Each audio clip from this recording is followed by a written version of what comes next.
On to the sculpting of the landscape. You know, you'd think after, what have we been around now as geologists, 250 years?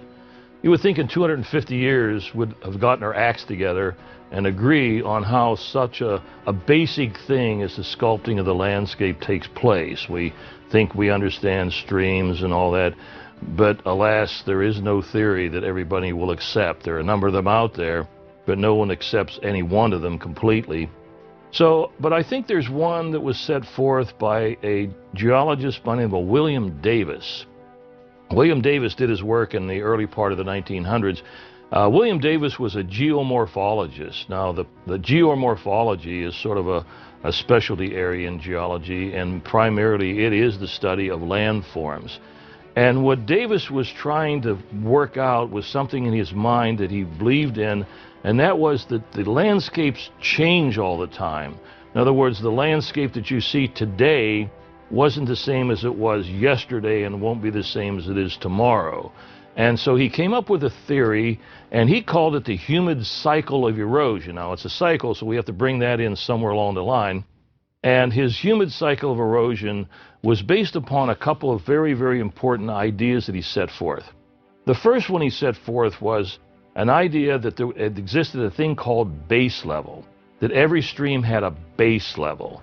Now, here's what the base level is. The base level basically is an imaginary plane below the surface down to which the stream is actively carving its channel. That's the definition of it. A level to which the stream is actively carving its channel. Now, how is it doing in carving? Well, the carving is being done by that moving bedload we talked about. As the bedload moves along, it's rasping on the bottom and grinding and scraping. It's sort of like a great big rasp file digging down through the rock. So that's how it actually does it. But that's what his idea was, the base level. And then he said, well, there were two kinds of base levels. You can have an ultimate base level, or you can have temporary base levels. In other words, more than one. Ultimate base level first. Ultimate means this is as far as you can go. So he said that the ultimate base level depended upon whether you were dealing with an exterior stream, remember that was one of those systems that eventually flowed to the ocean, or whether you were dealing with an interior stream, that was one of those ones that headed up in some highland area in a desert someplace and flowed into some inland basin. Now, let's take the one that flows into the ocean first, the exterior stream. If I were to ask you, how far down can a stream like that possibly carve its channel? I don't think it would take an awful lot of thinking to say, well, it must be sea level. I mean, you can't go below sea level because then you'd have to run uphill to get in the ocean, and streams don't do that. So for a stream that flows to the ocean, the exterior type stream, that is the ultimate base level. It's sea level. Now, here's an important point. It isn't just the stream that's actually flowing into the ocean. Say, for example, take the Mississippi. The Mississippi, the lower reaches of the Mississippi, is in fact working its way toward its ultimate base level because there's sea level right out there in the Gulf of Mexico. But it's not just the main stream, it's all of her tributaries down to the very smallest one. And so the picture is, let's say I'm thinking now coming up the Mississippi, up the Ohio, up the Monongahela to where I live, it's even the smallest little tributary up in the hill someplace that you can span with your legs. The object of this stream now is to carve its channel down to the level of the ocean. And every time I think of that little book the kids had read to them, The Little Engine That Could, or something like that. Remember, I think I can. In other words, given enough time, remember now, geology, we got all the time in the world, given enough time, even that little stream could accomplish that feat. Now, whether it'll ever get down that far, well, we'll see before we're done with this little discussion, but at least it could do that. All right, so that would be the exterior streams. The ultimate base level then is sea level. How about those interior streams, like the ones you see in the desert that head up in some highland area, flow into some inland basin? What would be the ultimate base level for those? Well, it's as far as it goes. It's just the inland basin. So whatever the elevation is of that inland basin, that's its ultimate base level. And note, it doesn't have to have any respect to sea level, because it could be above sea level, it could be below sea level. So anyway, that's the ultimate. Now, point. There's only one ultimate base level per stream system, only one. Now we have temporary base levels. Now, you can have any number of these, and I'm going to give you two just to show you what they are, but I want to give you two that you can think about and see in your travels. For example, here's the good one. A lake, let's say, or a pond, if you happen to say a farm pond. A lake or a pond. Here comes a stream entering into this lake. Now, at the point where it enters the lake, that's the end of that stream. Even the stream that flows out of the lake is given a different name. So this stream flowing into this lake, that's the end of it. Now, here's the point. That stream flowing into that lake, all it wants to do is to carve its channel down to the level of water in that lake. That's all the game is playing. That's what it wants to do, you see. All right, well, why is it a temporary thing? Well, think about it now. This stream comes, it's the end. Question, what does it do with the load? What does it do with all that bed load and all that suspended load? Answer, it just dumps it in the lake. So this stream, you see, as time goes on, is dumping all of its load into that lake, and pretty soon that portion of the lake starts to get filled in with the debris that's being laid down by the stream. And the bottom starts to come up. Now, as the bottom starts to come up and the water starts to shallow, the first indication that that's happening is you start to see grasses starting to grow in that area of the lake. And pretty soon it gets so thick that it forms a wetland, and we call that a marsh. A marsh, by definition, is a wetland dominated by grasses. And you can see these along the edges of lakes where the streams are coming in. Well, just let's continue this thing now. Sooner or later, as this thing continues on, the marsh now is going to build across the lake and eventually further and further. And picture now the open water portion of the lake. It's going to get smaller and smaller and smaller as the marsh builds into it. And then behind it someplace, maybe trees start to grow in the old marsh. Well, then you see your wetland is turned into a swamp, because basically a swamp is simply a wetland dominated by trees. So now we have this swamp marsh complex building out into what was once a lake. And picture now, down to the far end, the little bit of water that's still exposed gets smaller and smaller. And pretty soon, the marsh part just fills the whole thing in. And now there's no longer any exposed water. But if you walk down there into that end of the lake, it would still kind of feel kind of gushy under your feet. Well, that's called a bog. Well, in time, all that stuff will become compacted, and then the stream would flow all the way across it, and the temporary base level now is eliminated, and there you go. That's what happens to all lakes. All lakes eventually fill in like that. Lakes are very ephemeral things geologically. They just don't last very long. I had a student one time ask me, how about the Great Lakes? Would they ever fill in? No, the Great Lakes will never fill in. The reason why, basically, is because the Great Lakes are not really lakes. What the Great Lakes are, they're actually inland seas. The only thing the oceans have that the Great Lakes don't are tides. There's not enough water mass in the Great Lakes to actually be attracted by the attraction of the moon and the sun and all the other planets to cause tides. But other than that, they've got currents like the ocean, they've got waves like the ocean, they have storms like the ocean. So no, they will never fill in. So that would be one. And as you drive around, next time you see a lake, look for that end of the lake where the streams are coming in. You can see that happening. Now here's another one. The other one I want to talk about is a waterfall. You've all visited, everybody visits a waterfall. So here's what a waterfall is. Picture a sloping part of the land, and here comes a rock ledge at an angle meeting the surface of the ground, and it sort of sticks out.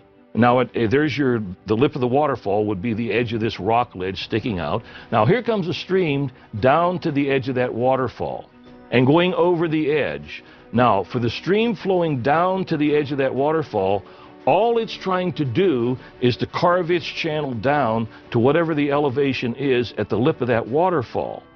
But this is a temporary thing. Why? Well, the next time you go to a waterfall, you might be able to see this.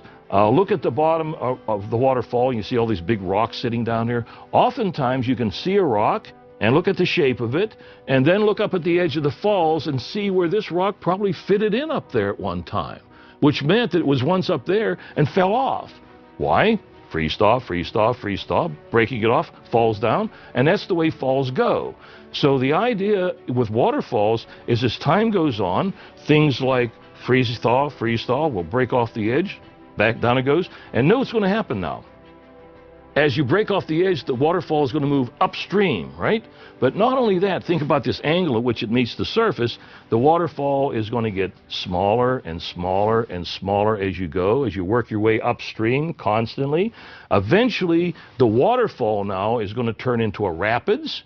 And if you talk to whitewater people, they'll tell you there are 5 rapids, 1 through 5. Number 5 is the one you go over if you want to die. And then you go 4, 3, 2, 1, and finally what was once a rapids now turns into just the riffles in the stream, and it's gone. Well, then that base level now is gone, you see. So it's a temporary base level.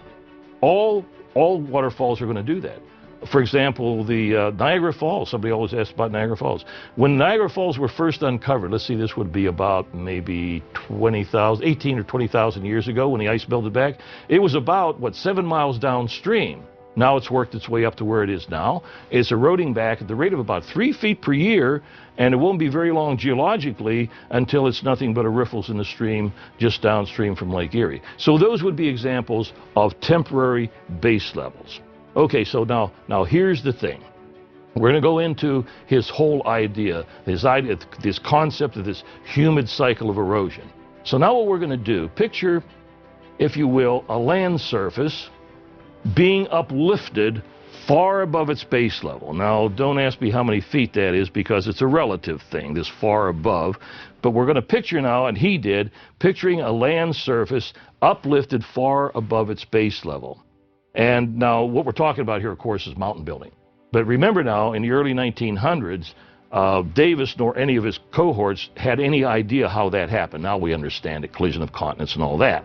But anyway, picture this now, this landmass far above its base level, meaning the streams now have a long way to go before they get down to their base level. That being the case, Mom Nature says to the stream, okay, you've got a long way to go, so here's what I want you to do. I want you to take all the energy you got and I want you to cut straight down. And that's what the stream does. What the stream does, by virtue of that moving bed load, it cuts straight down, so you end up with a valley that looks like that. The stream's down at the bottom, vertical walls like that, right to the top surface, and we call that a slot canyon. Well, you call them slot canyons out west, but if you're in a humid cycle, like here in the east, do you see valleys like that? No, you really don't. What you see are valleys that are V-shaped like that. And the angle of the V now, there's your angle of repose. V-shaped. What did that? Well, let's go back again. That slot part, that was the rock removed by the stream. What removed the rock in those little triangular parts out there? What other process do you know of now that works on slopes? The answer is mass wasting. As that stream was carving down, mass wasting was doing its job. The fast mass wasting process, rock fall, rock slide, debris slide. That's what all the debris is down there in that Youthful stream, you see. And so note the picture. If you just look at the drawing, there's more rock removed by mass wasting than there is by the stream itself. You see, people forget that. There's your unsung hero once again, the mass wasting. Nobody ever thinks of it. So now we have a V-shaped valley. What's the stream look like? Very steep gradient, very turbulent, waterfalls, rapids, the whole bit, great hunks of rock in the bed load, crystal clear, no dissolved load yet, probably not done any suspended load either because it's crystal clear. And it's a typical mountain stream. Here's your crashing, bashing mountain stream. Now, where would this be? We talked about just having one V-shaped valley. But you see, all the streams in the area would have the same thing. They're all working toward the same base level. So here's a V-shaped valley. Let's step over another. We have another V-shaped valley over here. There's another one over here. So note where the valleys sort of come together, if you will. Now we have a very sharp ridge line, okay, between the valleys. Oh, it might have a little flat area at the top, but at least the edge where it hits that flat part up there, it's still very sharp and angular.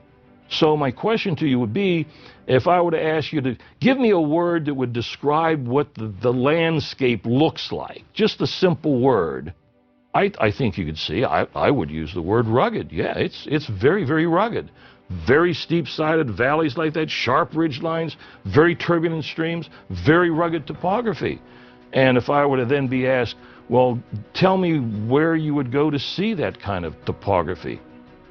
Pretty easy to see for me. The mountains. That's what mountains are. Think about all the mountains you visited or will visit. The reason why they look like they do is because all their streams are far above the base level. They're all in this V-shaped mode, very youthful mode, carving their way down, steep slopes, the whole bit. Well, Davis called that phase of it the phase of youth, youthful stage of erosion. Youthful because it's everything about youth. They're rushing to get things done, very energetic. You see, so it's probably a pretty good name. Now, here's the deal. The next stage. We're working our way now toward the base level. We're still far above it. And so I guess Mom Nature said, okay, you're doing a pretty good job. You still got quite a ways to go. But from now on, here's what I want you to do. All that energy you've got available to do that erosion, here's what I want you to do. I want you to reallocate your energy again.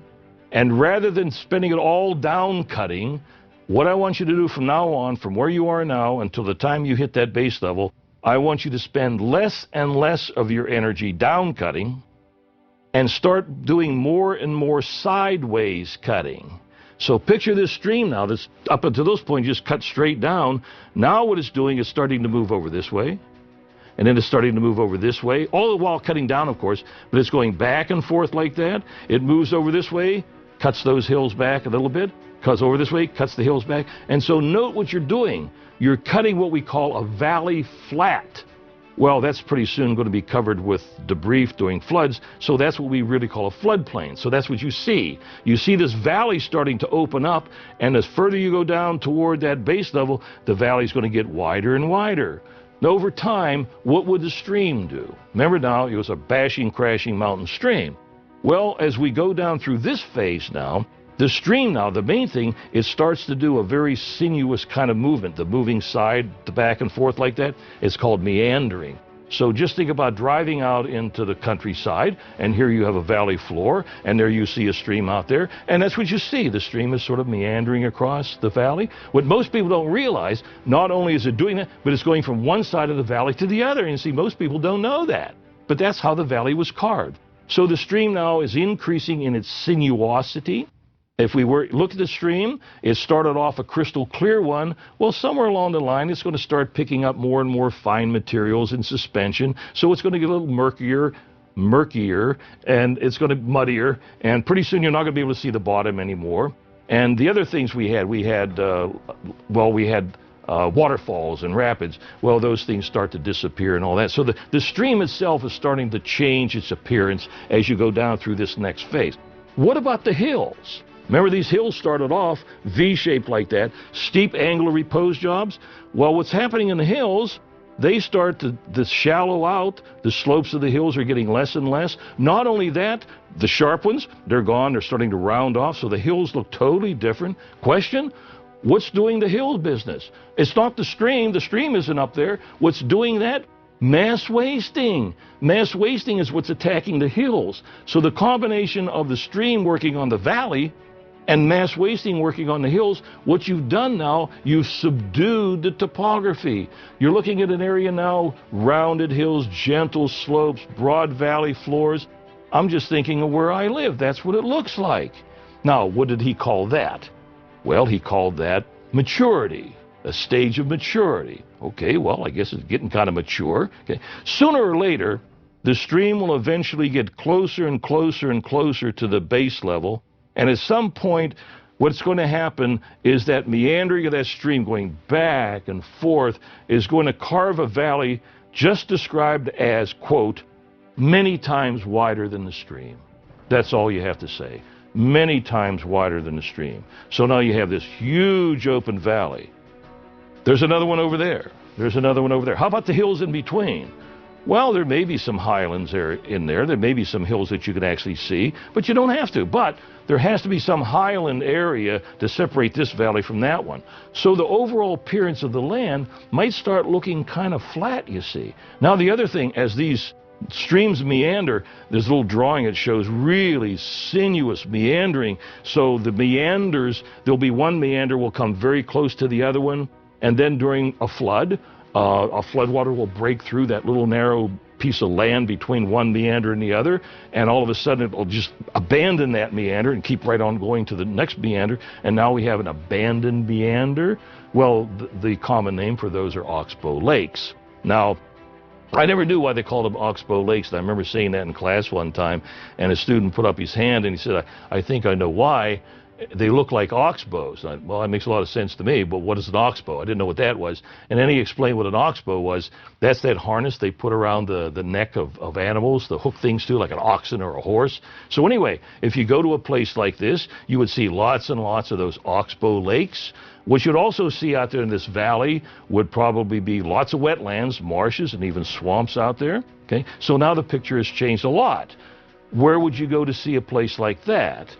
Well, I'll tell you where I saw it at the very, very, very best was in the southern reaches of the Mississippi Valley. If you ever get down to Louisiana, down in the lower reaches, that's exactly what it looks like.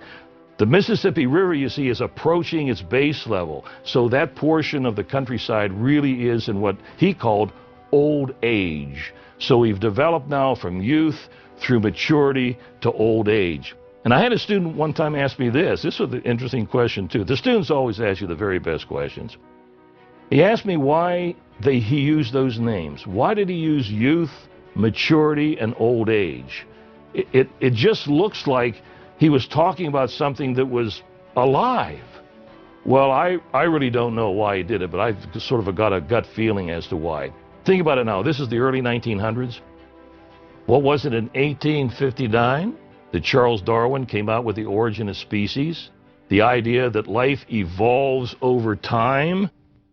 Well, you see, that's what he was trying to say. That's what Davis was trying to say. Davis was trying to say that landscapes evolved over time. They aren't always the way you see them today. They're going to change and be something different tomorrow. He was trying to say that they evolved as a result of the reallocation of stream energy and mass wasting and changed their appearance constantly. And so I think what he did, he was just sort of jumping on the old bandwagon is what he was doing. And so he picked up those names, youth, maturity, and old age, which, as far as I'm concerned, are very good choices. So then what happens? Now, remember now, this is a cycle. We got to figure out how does a cycle work now. Well, note what we're saying. We're down in old age now. The idea is that the streams now are very close to the base level. Think of the Mississippi as it flows into the Gulf of Mexico.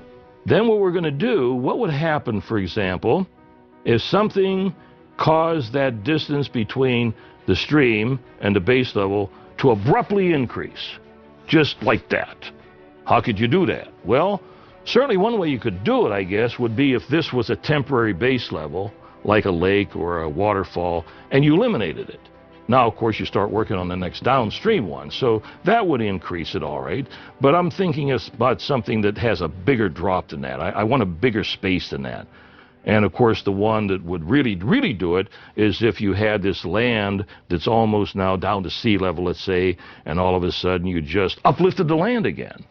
And you know now how that can happen. We're talking just plate tectonics. So we re-elevated the land, and all of a sudden, here's this stream that was almost down to its base level, now finds itself high above its base level again. What's it going to do? It's going to start all over again. Now, whether it goes back to a stage of maturity and then starts carving back down through, or whether it goes all the way back to a state of youth is simply a function of what that big drop was. But anyway, that's what is called rejuvenation. So that was another part of his concept. In other words, remember I said that that little stream, it could work its way down to the level of the sea if given enough time. Well, yes, it could, but generally probably it's not going to. Because before it's got time for it to get down to the level of the sea, the whole area is probably going to be uplifted again by some kind of a mountain building episode. So that's rejuvenation. Something streams can do that we can't, but I don't want to get into that one. Okay, well anyway, let me give you an example. And the classic example, and the one I always use, because a lot of you have seen the place, or at least pictures of it, are Southwest. The entire Southwest, up until about maybe 10 million years ago or so, the entire Southwest of the United States was just about down to sea level. The streams were just aimlessly wandering across this old age surface heading to the ocean. One of the streams that was heading across to the ocean was the one we now call the Colorado River. And then what happened was, starting about 10 million years ago, this entire area was uplifted about 10,000 feet. Now, what caused that one? Well, first of all, it had nothing to do with plate tectonics. That's one thing I think all geologists agree on. But what they don't agree on is actually why it happened. There are all kinds of theories, but the one I sort of gravitate to myself, whether this is what happened or not, I really don't know. One of the possibilities is that heat being able to accumulate under that part of the continent. We're talking about granitic rocks now, you see, very thick granitic rocks of the continent. The idea is that heat started to accumulate. Why? Well, you got a lot of good insulators above it. And as a result, the normal heat flow to the surface, which is always going on, was sort of impeded. And so heat started to accumulate under this mass of rock. And as the heat accumulated, the rocks started to heat up. And as they heated up, they expanded. And as they expand, the density goes down.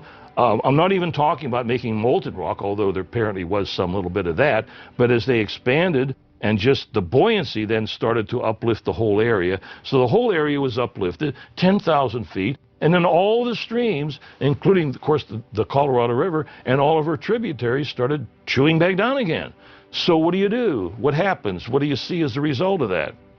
The grandest thing you see, of course, is the Grand Canyon.